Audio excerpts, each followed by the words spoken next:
Hey, Roxy, thanks for joining us today as a way of getting started. Tell us about yourself. Thank you for having me, Brian. So right now, I live and work in Barcelona.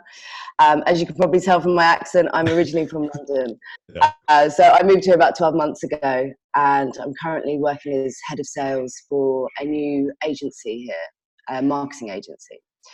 But my past, previous to that, I've been in sales for about 12 years in total. It was the first ever job. It was the first ever industry or department I ever went into, and I've not left Yeah. yet. It's a pretty hard sell, though, isn't it? What, marketing?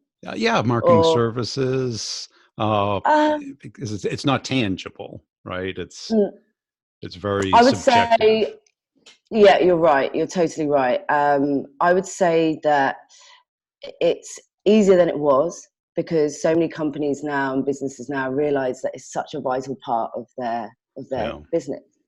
And I think especially because we're in a time of startups and young companies where they don't actually have the facilities to do their own marketing. They may have a marketing manager or a CMO, but they don't have the team and the skills and the connections to really do their own marketing in house. So now more than ever, I'm seeing a lot of people approaching me, Yeah. whereas before it was a lot more output, if that makes sense. Sure. And are you a people manager or are you a individual contributor or both? Both, Both. and it's a startup as well. So I get involved in a lot. So Yeah. for example, yesterday we were filming all day because we were about to release some training videos on marketing and also explaining about a bit more about personal branding and social media, because these are all hot topics at the moment. And we've realized that so many people want to know about it but don't know enough. Yeah. So we're creating these videos to go onto our new channel where people can learn for free. Cool. And why Barcelona? I mean, that must be a huge cultural change. Yeah, it's very different here. I mean, if you compare it to London, London's its own thing. It's very quick, it's very fast Yeah. paced. Yeah, and I love it for that. I really, really do. And I think here now it's starting to get a bit faster. Is it? There's Yeah. a lot of businesses. Yeah, well, it's starting to get a bit faster here. So I noticed that compared to London, in London we do a lot of meetups and Yeah. within the industry. So you'll have things like the inner circle and regular networking events and meetups, and everyone knows everyone. Here, not so much. People have been more focused on they're just doing their 9 to 5, which is fine if you're just funding your extracurricular activities. But if you want to start thinking about being a sort of leader in your field, you need to be Yeah. doing a bit more. And I think the culture's changing. The Yeah. culture's definitely changing. And is most of the market for your company in Spain, or is it all over Europe or the It's world? global. It's Yeah, it's global. global. So I would say that our biggest market initially was the US, because the company was actually founded on social media and social media growth.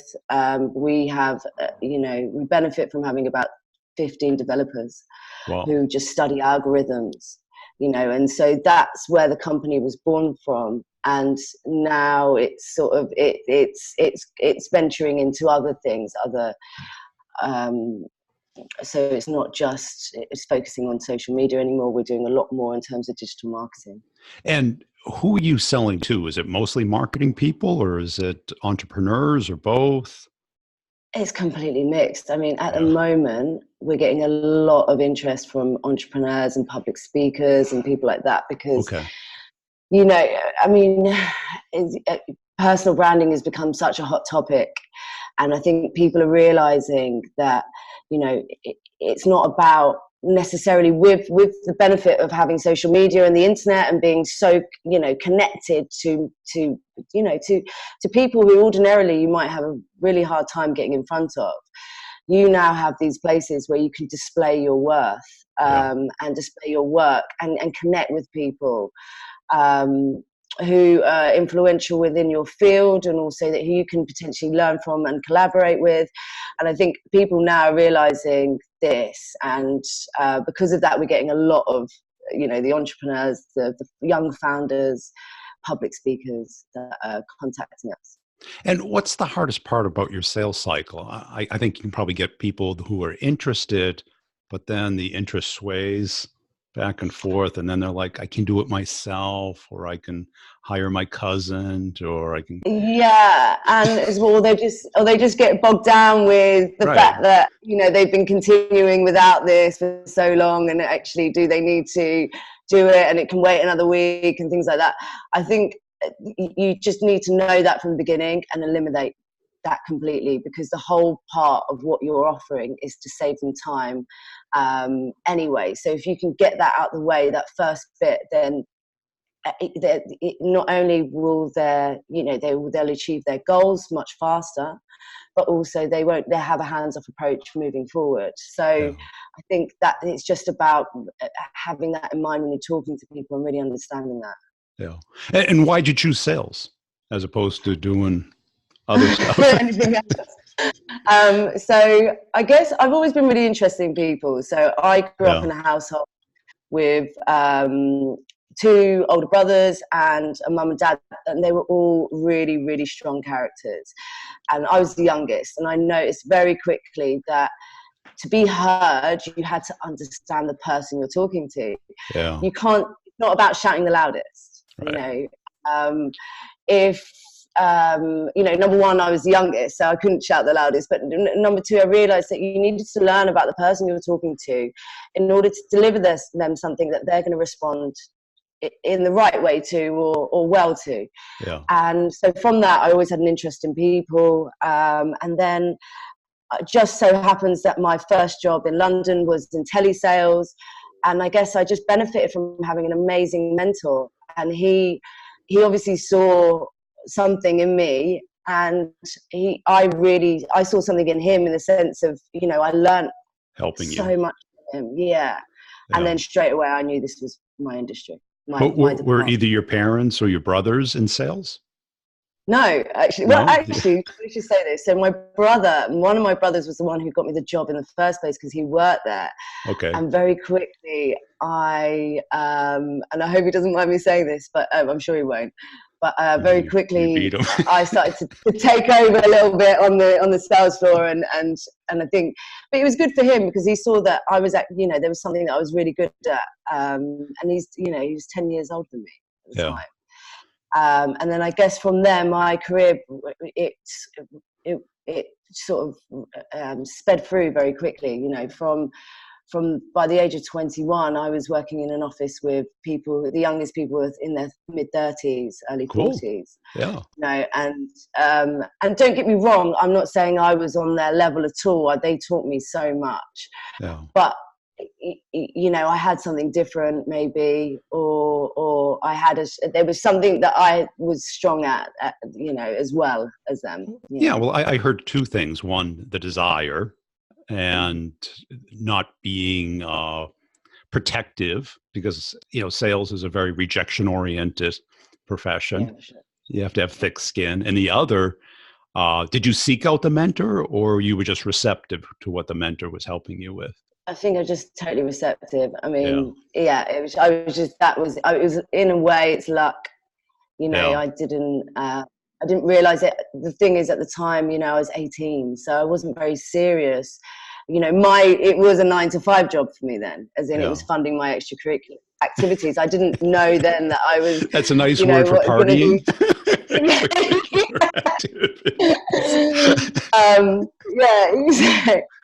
But I knew the stuff that he told me, the stuff that I witnessed and saw him doing, I still use today.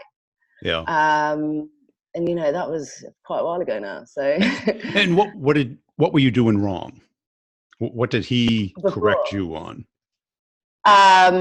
He made me smarter, as in dress sense, and I saw the value in that, the value of being on time. I know these are really basic things. Yeah. But as an 18-year-old at the time, you know, With extracurricular activities.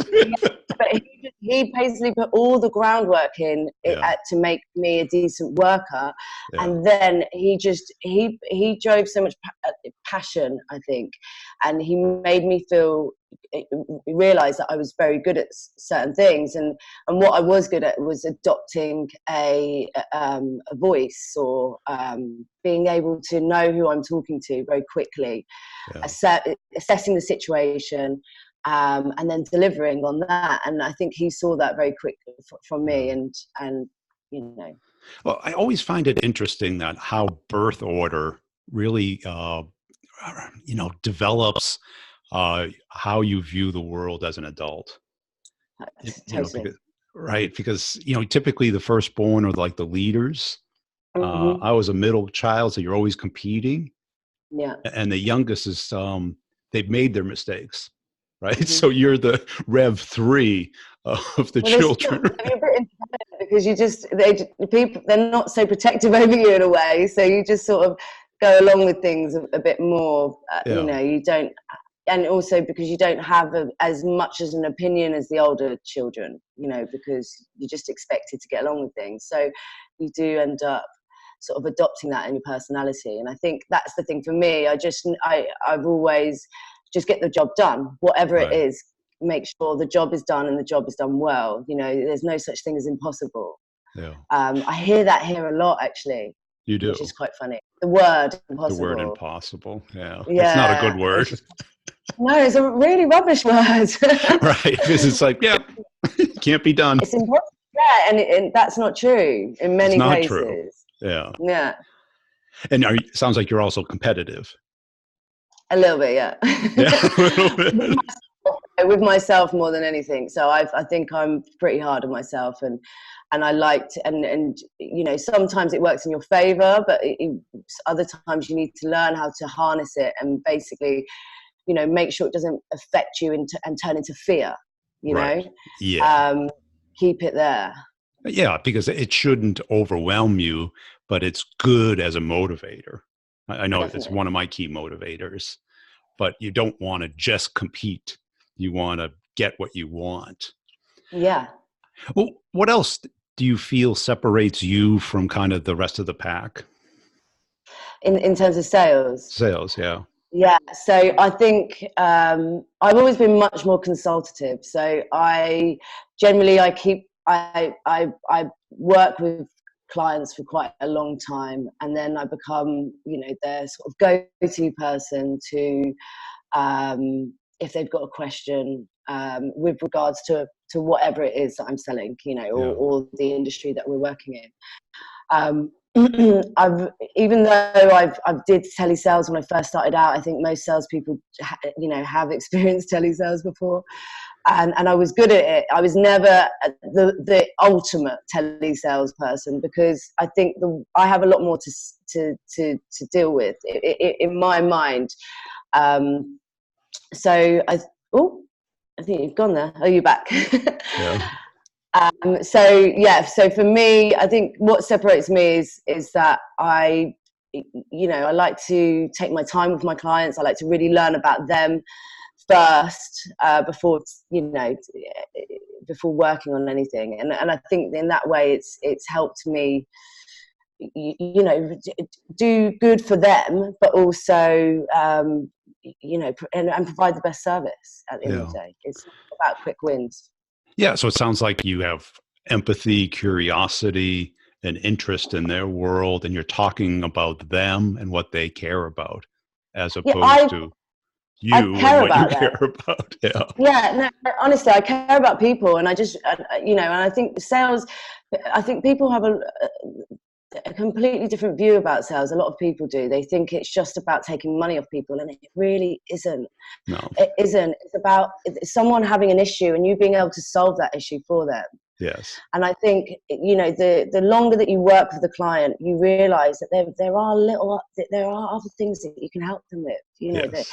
And I think it's more like being a helping hand, being that extra almost, and it's not like a PA, but in a way it's the counselor, as a business Right. counselor. Because Yeah, not only do you know how to sell, but you know what your company can do for them. And they for may sure. not even know that or be thinking about it. And too many Yeah, salespeople just talk about what you do and how much it costs, as opposed to what it does for them. exactly, And that's where the exactly. And magic is. it's exactly. Right, because that's why they want to talk to you, as opposed to you And just checking in on the order or checking in yeah, on. and there's no point. What does that even mean? When you say I'm just checking in, it's when you're a busy person and you receive an email like that from someone that's supposed to be working with you, it's embarrassing. It's not fair on the person. Checking in on what? What Right, exactly are you what you checking in? want, not what they My want. dog's getting fed this morning. What are you checking in on? It's Yeah, like, or catching up with. If there needs to be a conversation, you need to know who you're talking to. I think that's the number one thing. right. Because people will not talk to you unless they want something or you have something to give. For sure. Right. And if you can't For sure. figure out something to give, then you're not really in sales, you're in You're, service. you're wasting their time, You're wasting their and time and it you're could only just be something that frustrating click. yourself. Yeah, exactly. It's a click buy then, isn't it? Rather than It actually is. being a consultant and trying to help someone and Yeah. really, saving them time, because that's the most important thing with business. Is to save people time, I think. Now, are you managing salespeople now? Yeah. So, and we've got some interns coming as well, which is going to be quite interesting, I think. But I really like managing people. And one thing, so when I first started out, as I said, I sort of quite quickly, I did very well as a young person. By the age of 21, I was in a very good position, and but one thing I didn't really understand was how to manage people back then. If Yeah. I look, it was awful. Not awful, that's the wrong word to describe it, but realistically it wasn't right. It was all about deadlines, getting things done. I don't care, get it done. Yeah. And in my older years, I've learned that this is really not the way, and this is why in sales you have such a high turnover, Right. because just because you're a good salesperson doesn't make you a good manager Not at usually all. the opposite. Yeah. It's usually the opposite, Yeah. unfortunately. But when I have a business as well, and when I was focusing on hiring for that business and training people up for that business, I realized that again, you need to learn about people before you start delivering any information. You need to understand who you're talking to, realize for that person to have a tone for that person, Yeah. so that they understand you Right. fully. And also, there's ways and means of getting people to do what you want them, what you need them to do, and not everyone is the same, and so you need to understand that. And from that point, when I think I was about 26 at the time, I realized, this is how to manage people, and I actually really enjoy it now. I really Yeah. like it. That's it. Because at first you try and just do the KPIs and the Mm. deadlines, but you're not connecting with the person and they're just smiling and nodding and then going off and Oh, doing it wrong. yeah, of course. And Yeah. then not wanting to turn to you to talk to you because they just think you're going to breathe down their neck. And Right. that's not the right thing. You need to be their mentor. It's not just their boss that's That's saying, right. yeah. Because And that mentoring, to be able to mentor, you have to have rapport with them. There has to be definitely. trust. There has to be an And that open communication. and that goes for their personal life as well. If they want to, and I've had it before where one of the guys that I used to work with, he was ranting at me on the phone for about an hour and a half, and then at the end of it, he sort of came to his own conclusion. And at the end of it, he just went, thank you so much for listening to that. And I just said, look, this is what I'm here for. If you can go off now and do a fantastic job, then that's amazing, isn't it? And you realistically, I'm more than happy to if that's going to help that person, then I'm more than happy to listen. And whatever what it is. what do you look for in salespeople? Have you gotten a sense of people who will be successful and who won't? Is there? It depends on the product and it depends on the type of role. Yeah, So, it's if it's an account manager type of role, then I want that person to be, how you would probably see your marketing yeah, type of person, if that makes sense. Someone that's very thoughtful and really will look into it and work hard. If it's telesales, you want the complete opposite. You want someone I'm not saying they can't be thoughtful, but you want someone who's very quick and sharp and gets things, and can change, is very changeable. It totally depends on the role. I think that, everything we do in life is sales. Even getting your children up in the morning and getting them to school, it's almost, you're yeah. selling that to them, aren't you? But there are special people that are born that are very good with people, and that's the difference. Yeah, and what I heard and what I recognized in you is this, what the psychologists call this outward mindset, the ability to think like other people, and what they call other minds, to understand how that other person represents the world, so that you For can sure. talk about what they care about. Yeah, and also I find it interesting. Yeah, your I love curiosity. yeah, for sure. And it's like, it just, I have a mum that's Iranian. I have a dad that's British. I grew up in London, but now live in Barcelona. And You got to be I feel like, curious. Yeah, yeah, I really am. And I find that, there's not many situations that I walk into that I'm stumped for something to say, because or I can't converse with that person, and it's not just them talking or whatever. And I really enjoy that. I take pride in it, and it enriches my life. and were you always like that from being a child all the way through, or was there an epiphany where you developed it and noticed it? And Always like it, I think. yeah, I had a lot of interesting people walking in and out the house. My dad was a famous journalist, and my mum was doing all sorts of things. And I think it was just a curiosity from a young age. Maybe it's nature, maybe nurture, probably both. yeah. But being sort of having it having it in the house from a very young age. Cool. Hey, this has been a great time. Where can Yeah. people go to follow you and learn more about your work? Check out my LinkedIn page. It's Roxy Fielding, and yeah, feel free to give me a message on there. Any advice I can give to anyone, more than happy to do that as well. So that's great.